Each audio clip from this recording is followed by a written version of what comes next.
வணக்கம். நான் நாகராசா வர்ணவசிங்கம், வடமாகாண கடற்தொழிலாளர் கூட்டுறவு சங்க சமாச பிரதிநிதி. இன்றைக்கு நேற்றை முன்தினம் இணையம் ஒரு கலந்துரையாடல் ஒன்று வச்சு அதில் கடற்தொழில் அமைச்சரோட கதைச்சு கடற்தொழில் அமைச்சர் ஊடகவியலாளருக்கு சில கருத்துக்கள் தெரிவித்திருக்கிறார். அந்த கருத்து தெரிவிப்பில் ஊடகவியலாளர் கேட்ட கேள்விகளுக்கு உண்மையின்படி அதில் ஒன்றுமே ஒரு சரியான ஒரு நிரந்தரமான பதில் ஒன்றும் இல்லை. எல்லாம் தழுவலில் நழுவலுமான முறையில் அடிப்படையில் அந்த பதில்கள் சொல்லியிருக்கார் கடற்தொழில் அமைச்சர். அவன் ஊடகவியலாளர் கேட்ட கேள்விக்கு இந்த உள்ளூர் இழுவமணி தொழில் எப்ப தடை செய்யப்படும் என்று கேட்ட கேள்விக்கு அவர் ஒரு பதிலொன்று சொல்லியிருக்கிறார். அது ஒரு சொட்டான தொழில், அதை நாங்கள் இப்போதைக்கு தடை செய்கிற மாதிரி இல்லை என்ற மாதிரி தான் அவற்றை கருத்து போய் கொண்டிருக்கிறது. உண்மையின்படி 96ஆம் ஆண்டு 2ஆம் இலக்கம் கடற்தொழில் 2ஆம் இலக்க சட்டத்திலேயே 16 தொழில் தடை என்று உள்ளூர் இழுவமணி இலிருந்து 16 தொழில் தடை என்று சொல்லி வர்த்தமானியில் அறிவிக்கப்பட்டிருந்தது. அதே போல சுமந்திரனான தனிநபர் சட்டம் மூலமாக கொண்டு வரப்பட்டு 2017ஆம் ஆண்டு இந்த இழுவமணி தடை என்று சொல்லி பாராளுமன்றத்திலேயே ஆதரவை பெற்று வர்த்தமானியில் அறிவிக்கப்பட்டது தடை என்று சொல்லி. ஆனால் இன்று வரையும் அது தடை செய்யப்படவில்லை. உண்மையின்படி இதை இன்றைக்கு ஒரு கடற்தொழில் அமைச்சர் சொல்றாருன்னா இது ஸ்டொப்டான தொழில்னு சொல்லி ஒரு ரால் அந்த ரால் இந்த மீசை அந்த தும்பு சேர்த்து மட்டத்துக்கு வெறும் வரையும் அந்த ரால் புதையும். கிட்டத்தட்ட மட்டுமட்டா ஒரு 3 அடி 1 அடி தூரத்துக்கு அந்த ரால் புதையும். அந்த ராலை கிண்டித்தான் பிடிக்கணும், நிலத்தை கிண்டித்தான் ரால் நண்டு சங்கு என்றாலும் சரி அட்டி என்றாலும் சரி இவை கிளறித்தான் பிடிக்க வேணும். அதை இன்றைக்கு ஒரு கடற்தொழில் அமைச்சர், ஒன்றும் விளங்காத ஒரு கடற்தொழில் அமைச்சர் சொட்டான தொழில் என்று சொல்லியிருக்கிறார். இதே அந்த இணையம் அதை கேட்டுக்கொண்டுதான் இருந்தது. இதுக்கு மறு அறிவித்தல் வரையில்லை. ஏனென்று சொன்னால் இன்றைக்கு அதில் இணையத்தில் இருக்கிற சுப்பிரமணியமா இருக்கட்டும், ராசச்சந்திரா இருக்கட்டும், இல்லது ஆரமா இருக்கட்டும், அதுல நெவரா இருக்கட்டும், இருக்கு 7 மண்டா வாயை துறக்கட்டு பார்ப்போம். இந்த உள்ளூர் இழுவமணி சம்பந்தமாக இவங்க வாயை துறக்க மாட்டாங்க.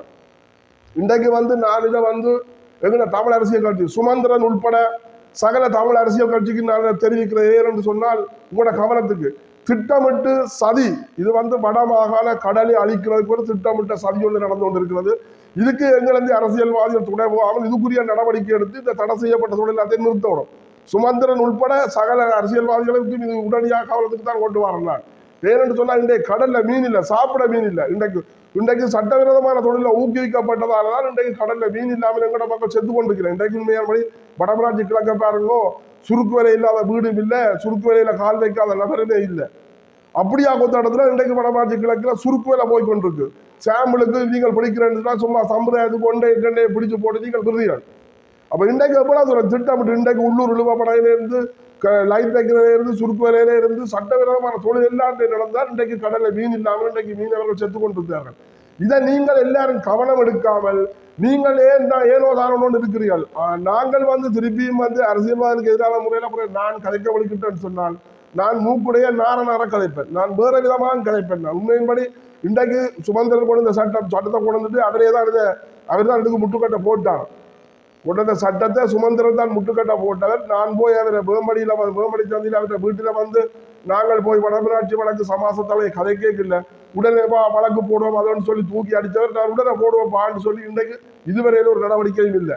ஆனா இன்றைக்கு திருப்பி உங்களை கேட்டுக்கொள்வது சுமந்திரனுக்குள்ள சாகல இன்றைக்கு திட்டமிட்டு எங்கள் இந்த வடமாதி கடலை அழிச்சு கொண்டிருக்கிறாங்க. அழிச்சு எங்கள் மீனவரை வறுமைப்படுத்தி அந்நிய நாட்டுக்கு இந்த கடலை கொடுக்குறது தான் திட்டம் போடுறாங்க. ஏனென்று சொன்னால் ஒரு புதிய சட்டத்தை முதல் இருந்த கடற்தொழில் அமைச்சர் டக்ளஸ் வளர்ந்தார். புதிய சட்டத்தை கொண்டு வந்து மக்களால் நிராகரிக்கப்பட்டு திருப்பி அனுப்பப்பட்டது. திருப்பி அனுப்பப்பட்ட சட்டத்தை அந்த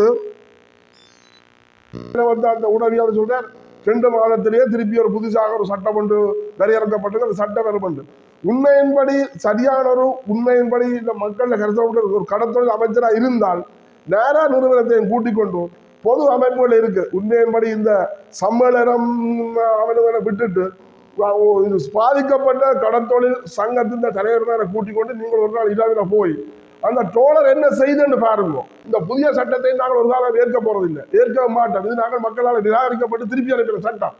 இது எல்லா சங்கமும் சகல சமாசம் தமிழெல்லாம் ஒரு உதவாம கிடக்குது. அதை விட்டுட்டு சகல சங்கமும் ஒழிஞ்சு வாய் தரவுங்க. இல்லாட்டி இதை விட கேவலமா போவோம். மீன் கிண்டக்கே நாங்கள் செத்து கொண்டிருக்கோம், இன்னும் செத்து ஒன்றுக்கும் வழியினால் போறோம். தயவு செஞ்சு சகல சங்கம் நீங்கள் வாங்குறவங்க எல்லாரும் ஒழுங்கி கலைக்க ஒழுங்கிட்டா தான் பிரச்சனைக்கு தீர்வு காணலாம். நீங்கள் எல்லாரும் ஏனோன்னு இருக்கிறீர்கள். நாடு எங்கேயோ போய் கொண்டிருக்கு. தயவு செய்து எல்லா சங்கங்களும் இதுக்குரிய நடவடிக்கைகள் இருக்குங்கோ. அதே மாதிரி சுமந்திரன் உள்பட சகல தமிழ் அரசியல்வாதிகளும் உடனடியாக இதுக்கு நடவடிக்கை எடுத்து இதுக்குரிய அந்த தடை செய்யப்பட்ட தொழிலாளத்தை நிறுத்தக்கூடிய நடவடிக்கை எடுக்கும்படி உங்களை கேட்டுக்கொள்கிறேன். அதை போய் பாருங்க, என்ன அந்த டோலர் என்ன செய்யணும் போய் பாருங்க. அப்ப பார்க்கல தெரியும் எங்க கிண்டி என்னத்தை கொட்டுறாருன்னு சொல்லி. அவர் சொல்ற ஸ்டொப்டார சொல்லலாம். ஏன்னு சொன்னா அவ்வளவு தூரத்துக்கு லஞ்சம் பாயுது. அவ்வளவு தூரத்துக்கு லஞ்சம் பாயிரம் நடத்தான். ஸ்டொப்டார தொழில் வந்து ஒற்று கடற்தொழில் அமைச்சரும் பேர் திறக்காத இன்றைக்கு இப்படியா கொஞ்சம் அமைச்சர் பேர் திறந்திருக்கிறார். இவங்களுக்கு எல்லாம் என்ன கோதாரி தெரியுமோ தெரியாது, பாய்க்கு என்ன நடக்கும் தெரியாது. இந்த இணையம் என்றதைக்கு சொல்றேன். இணையம் என்று சொன்னால் நீங்கள் சரியான முறையில இணையம் வந்து கூப்பிட்டு காய்ச்சா இதுக்கு மர அறிவித்தல் விட்டு இருக்கணும். உடனடியாக இந்த இணையம் வந்து மர அறிவித்தல் விட்டு இருக்கணும். எல்லாரும் பாய மூடிக்கொண்டிருக்கிறீர்கள். ஏற்கனவே சில குழப்பி கொண்டு இருக்கிறது இந்த இணையம் தான். இதாலதான் முதலும் இப்படித்தான் ஒரு ஹோட்டல்ல வந்து சுதந்திர அரசியல்வாதிகளை கூப்பிட்டு கலைத்தான் ஒரு பிரச்சனை எடுத்து இன்றைக்கு இந்த இழுவமணி தொழிலுக்கு இந்த தூரத்துக்கு கேவலமான முறை நிலைமை வந்தது இந்த இணையத்தாலதான். இணையம் வந்து உண்மையின்படி உடனடியாக இதுக்கு மர அறிவித்தல் விட்டு இருக்கணும். ஏனென்று சொன்னால் இதென்ன சொட்டான தொழில் கொஞ்சம் நடக்குது. நிலத்தை ஒரு அடி 1.5 அடிக்கு நிலத்தை கிண்டி கண்டது எல்லாத்தையும் மலைச்சு அள்ளிக்கொண்டே கொட்டி தங்களுக்கு தேவையான ரால் நண்டு கடவை அட்டையில எடுத்து பொறுகி கொண்டு மிச்ச பெரும் மீன்கள் எடுத்துக்கொண்டு சிறிய மீன்கள் அள்ளி கொட்டி கொண்டு செய்கிறார். இதை வந்து சொட்டான தொழில்னு சொல்றேன். இது சம்பந்தமாக இந்த மிஷின் கரவேல சம்மாட்டி பேர் சங்கம் ஒன்று ஒரு சங்கம் ஒன்று இருக்கு. இது ஏற்கனவே ஜனாதிபதியோட கலைச்சு ஜனாதிபதி இதுக்கு ஒரு தீர்வு நாங்கள் திட்டம் கொண்ட தாரன்னு சொல்லி இப்ப காலப்போக்கிலே திரும்ப வாசல் கழிச்சு திருப்பி இவர்கள் ஜனாதிபதி செய்யறதுக்கு முன்னாலே போராட்டங்கள் செய்யப்பட்டு தற்காலிகமாக இந்த கரவேல தொழிலை விட்டிருக்கின்ற பேர் தான் இன்றைக்கு ஒரு தகவல். அதே பேர் தான் அன்றைய கடத்தொழில் அமைச்சரும் இது நிரந்தரவில தற்காலிகமாக விடுபட்டிருக்குது. அதே காலப்போக்கில வந்து கம்பாக்களை குறைச்சு கைத்தை குறைச்சு அவைய தொழில் செய்யக்கூடிய நடவடிக்கையாக தாங்கள் எடுக்கிறோம். தான் இந்த கடத்தொழில் அமைச்சர் கடலட்டா இரண்டு தெரியாத அமைச்சர் அந்த வசனத்தை பாவிச்சிருக்கார். உண்மையின்படி கரவேல தொழில் அமைச்சர் 50 கம்பா விட்டா 25 கம்பாமா குறைக்கலாம். குறைஞ்சு தொழில் செய்ய விட்டால் எல்லாரும் தொழில் செய்யலாம். உண்மையின்படி இந்த இழுவமடி இன்றைக்கு நாசம் செய்து கொண்டிருக்குது. அதை சொட்டான தொழில் சொன்னா கரவேலையால் எங்களுக்கு பாதிப்பில்லை. கரையால எந்த விதமான பாதிப்பு இல்லை. கரையால கரை வந்து மணலை கரை வந்து பாதிக்கப்படுறது மணல் அகல் போட்டு போகுதுன்னு சொல்லிடுறேன். அது கோடை காலத்துல அப்படித்தான், மேரி காலத்துல திருப்பி அந்த மண்ணை போடும், திருப்பி மண் வந்து சேரும். அதால எந்த விதமான பாதிப்பும் இல்லை. கரவையால் எந்த விதமான பாதிப்பு இல்லை. வீட்டுக்கு ஒரு சுருக்கு வழியா வளைக்கிறாங்க, அதுக்கு நடவடிக்கை எடுக்க வலிக்கல. இப்போ கடல் முழுக்க லைட்டு பாயிறாங்க, அதுக்கு நடவடிக்கை எடுக்க முடியல. சட்ட விதமான தொழில் ஒன்றை நிறுத்த முடியல.